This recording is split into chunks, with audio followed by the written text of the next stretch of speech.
শুরুতেই জানিয়ে দিব আজকের গুরুত্বপূর্ণ সংবাদ বাংলা সংবাদ। পদত্যাগের আগে যা বললেন প্রধান নির্বাচন কমিশনার, এবং সর্বশেষ জানাবো দেশকে ভারতের অঙ্গরাজ্য বানাতেই পিলখানার হত্যাকাণ্ড চালিয়েছিলেন শেখ হাসিনা। এতক্ষণ শুনছিলেন সংবাদ শিরোনাম, এখন থাকছে বিস্তারিত। ছাত্র জনতার গণ অভ্যুত্থানে শেখ হাসিনা সরকারের পদত্যাগের মাস পূর্তির দিন পদত্যাগ করেছেন প্রধান নির্বাচন কমিশনার কাজী হাবিবুল আউয়াল নেতৃত্বাধীন নির্বাচন কমিশন ইসি। 2022 সালের 27 ফেব্রুয়ারি পরবর্তী 5 বছরের জন্য দায়িত্ব নেওয়া এই কমিশন 2.5 বছরেই বিদায় নিল। আজ বৃহস্পতিবার রাজধানীর আগারগাঁওয়ের নির্বাচন ভবনে আয়োজিত এক সংবাদ সম্মেলনে ইসিসি সহ 5 কমিশনার পদত্যাগের ঘোষণা দেন। ঘোষণা শেষে পদত্যাগপত্রে সই করেন প্রধান নির্বাচন কমিশনার কাজী হাবিবুল আউয়াল। এরপর অন্যান্য নির্বাচন কমিশনারও পদত্যাগ করেন। ইসিই সহ 3 কমিশনার ইসি সচিব শফিউল আজিমের কাছে পদত্যাগপত্র জমা দেন, যা রাষ্ট্রপতি বরাবর পাঠানো হবে বলে জানিয়েছে ইসি সূত্র। বলেন, আমি সহ মাননীয় কমিশনাররা দেশের পরিবর্তিত বিরাজিত অবস্থায় পদত্যাগ করতে মনস্থির করেছি। আমরা অদ্বৈ পদত্যাগপত্র মহামান্য রাষ্ট্রপতির সমীপে উপস্থাপনের নিমিত্তে কমিশন সচিব মহোদয়ের কাছে দেব। 2 নির্বাচন কমিশনার আহসান হাবিব খান ও সাবেক আমলা মোহাম্মদ আলমগীর সংবাদ সম্মেলনে ইসির সঙ্গে ছিলেন। নির্বাচন কমিশনার রাশেদা সুলতানা ও আনিসুর রহমান অনুপস্থিত ছিলেন। বিদায়ী ব্রিফিংয়ে ইসিসি বলেন, দেশের প্রথম সাংবিধানিক সাধারণ নির্বাচন 1973 সালে অনুষ্ঠিত হয়েছিল। সেই নির্বাচন নিয়েও বিতর্ক ছিল। 1979 ও 1987 সালে সাধারণ নির্বাচনে সামরিক শাসন আমলে হয়েছিল। ফলাফল নিয়েই বিতর্ক ছিল। 1991 নির্বাচন সম্মত রাজনৈতিক রূপরেখার ভিত্তিতে তত্ত্বাবধায়ক সরকারের অধীনে হয়েছিল। 1996 ও 2001 সালের নির্বাচন সাংবিধানিক নির্দলীয় তত্ত্বাবধানের সরকারের অধীনে সূক্ষ্ম বা সুথুল কারচুপির সীমিত সমালোচনা সত্ত্বেও সার্বিকভাবে গ্রহণযোগ্য হয়েছিল।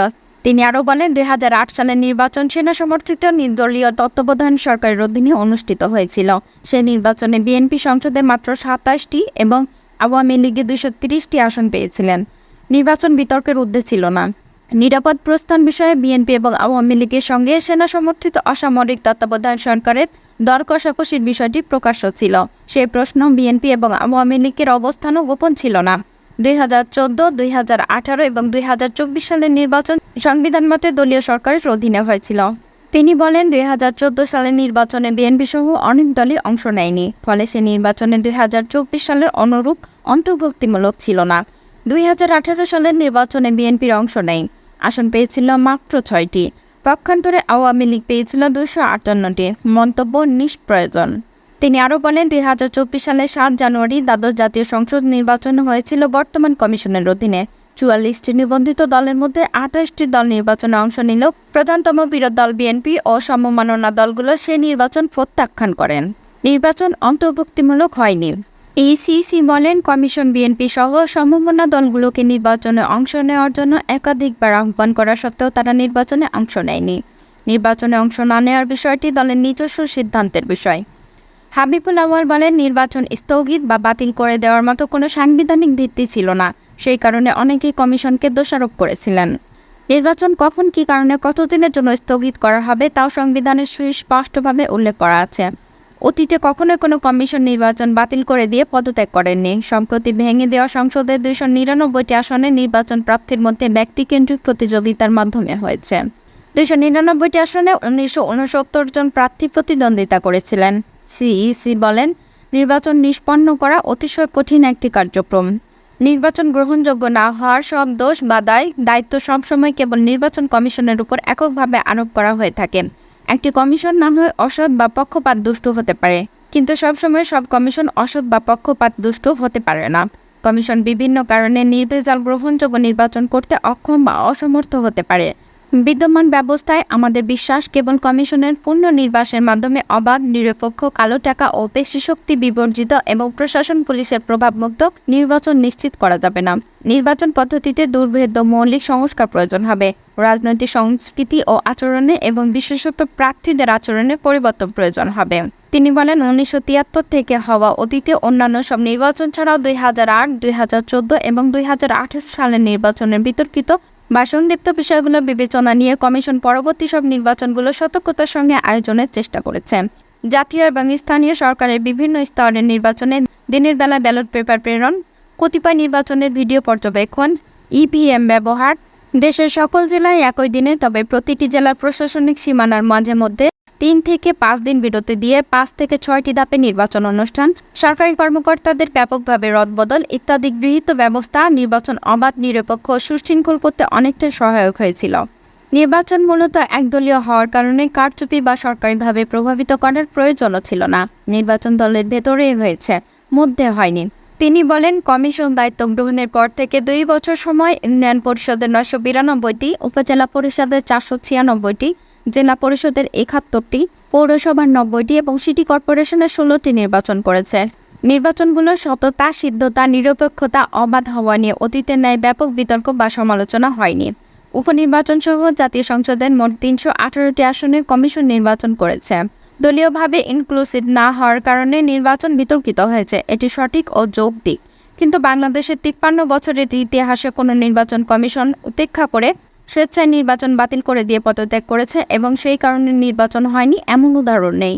সরকার বরাবর বলেছেন, ব্যাপক সংস্কারের মাধ্যমে নির্বাচন ব্যবস্থাকে ঢেলে সাজাতে হবে। নির্বাচন বারংবার ব্যর্থ হয় প্রকৃত সত্য এবং কারণ এই কথাটির মধ্যেই নিহত। কমিশনের সদস্যরা সংবিধান মেনে দায়িত্ব পালন করে থাকেন। আমাদের কর্মকালে আমরা গণমাধ্যম, প্রশাসন, আইন শৃঙ্খলা রক্ষাকারী বাহিনী, সশস্ত্র বাহিনী সহ আবশ্যক সবার সহযোগিতা পেয়েছি। কৃতজ্ঞ চিত্রে তা স্মরণও করছি। বর্তমান ও অতীত থেকে আহরিত অভিজ্ঞতা, জ্ঞান ও উপলব্ধি থেকে ভবিষ্যতের জন্য কিছু প্রস্তাবনা সরকারের সদয় বিবেচনার জন্য রেখে যাওয়া কর্তব্য মনে করছি।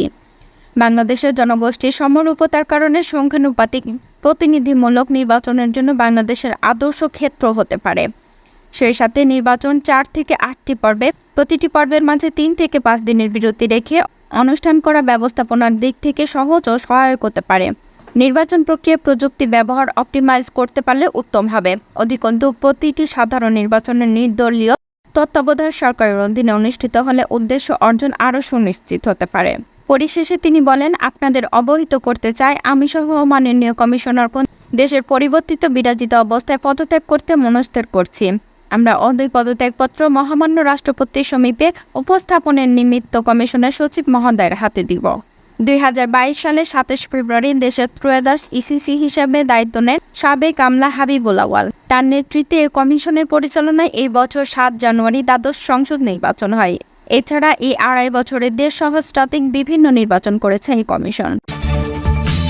শুধু অপারেশন ডাল ভাত কিংবা রেশন বৃদ্ধির জন্য পিলখানা হত্যাকাণ্ডের ঘটনা ঘটেনি। এই ঘটনা দীর্ঘদিনের পরিকল্পনা হিসেবে ঘটানো হয়েছে।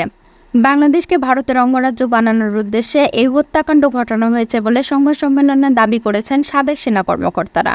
বৃহস্পতিবার রাজধানীর জাতীয় প্রেস ক্লাবে জহুর হোসেন চৌধুরী হলে এই সংবাদ সম্মেলনের আয়োজন করা হয়েছে। সংবাদ সম্মেলনে এমন অভিযোগ করেন সাবেক সেনা কর্মকর্তা মেজর জেনারেল আব্দুল মতিন। এ সময় তিনি বলেন, বিডিআর হত্যাকাণ্ডের পরপরই সেনা কর্তৃপক্ষদের নির্দেশনায় সেনা সদস্যদের সমন্বয়ে একটি তদন্ত কমিটি গঠন করা হয়। আমি সেই তদন্ত কমিটির একজন সদস্য ছিলাম। এই হত্যাকাণ্ডের মাস্টারমাইন্ড ছিলেন শেখ হাসিনা। এছাড়া এই ঘটনার সঙ্গে শেখ হাসিনার নিরাপত্তা বিষয়ক উপদেষ্টা মেজর জেনারেল তারিক আহমেদ সিদ্দিক সহ আওয়ামী লীগের বেশ কিছু নেতাও জড়িত ছিলেন। সে সময় তদন্তের কিছু ভুল ধরে মেজর জেনারেল আব্দুল মতিন বলেন, বিডিআর হত্যাকাণ্ডের আগে 13 ফেব্রুয়ারি রাত 9টায় রাজধানীর বনানীতে আওয়ামী লীগ নেতা শেখ সেলিমের বাসায় বিডিআরের DAD Habib, DAD Jalil, lance naik Rezaul, havildar Monir, সিপাহী সেলিম, কাজল, শাহাবুদ্দিন, ইকরাম, আয়ুব, মঈন, রুবেল, মাসুদ, শাহাদাত ও জাকির বৈঠক করেন। এছাড়া 2008 সালের 17-18 ডিসেম্বর ব্যারিস্টার ফজলে নূর তাপসের বাসাতেও হাবিলদার মনির, সিপাহী সাহাব, সিপাহী মনির বৈঠক করেন। নির্বাচনের আগের দিন সন্ধ্যায় বিডিআর দরবার সংলগ্ন মাঠে সিপাহী কাজল, সেলিম, মঈন, রেজা, বেসামরিক ব্যক্তি জাকির সহ কয়েকজন বৈঠক করেছিলেন। তিনি আরও বলেন, সেনা কর্তৃপক্ষদের নির্দেশে গঠিত তদন্ত আদালতে কার্যক্রম পরিচালনা করতে গিয়ে আমাদের অনেক সীমাবদ্ধতার সম্মুখীন হতে হয়। তদন্ত কার্যক্রম পরিচালনা করতে গিয়ে অনেক অসামরিক ব্যক্তির বক্তব্য নেওয়ার প্রয়োজন ছিল, কিন্তু তাদের সহযোগিতা না পাওয়ায় তাদের বক্তব্য না নিয়ে প্রতিবেদন তৈরি করা হয়েছিল। ফলে এই তদন্ত প্রতিবেদন সম্পন্ন হয়নি। সঠিক তদন্তের মাধ্যমে এই হত্যা যজ্ঞের বিচার না হলে এবং দোষীদের দৃষ্টান্তমূলক শাস্তির আওতায় না আনা হলে ছাত্র জনতার মাধ্যমে পাওয়া নতুন স্বাধীনতা মুখ থুবড়ে পড়বে। সংবাদ সম্মেলনে আরও উপস্থিত ছিলেন ব্রিগেডিয়ার জেনারেল মোর্শেদুল হক, কর্নেল আব্দুল হক,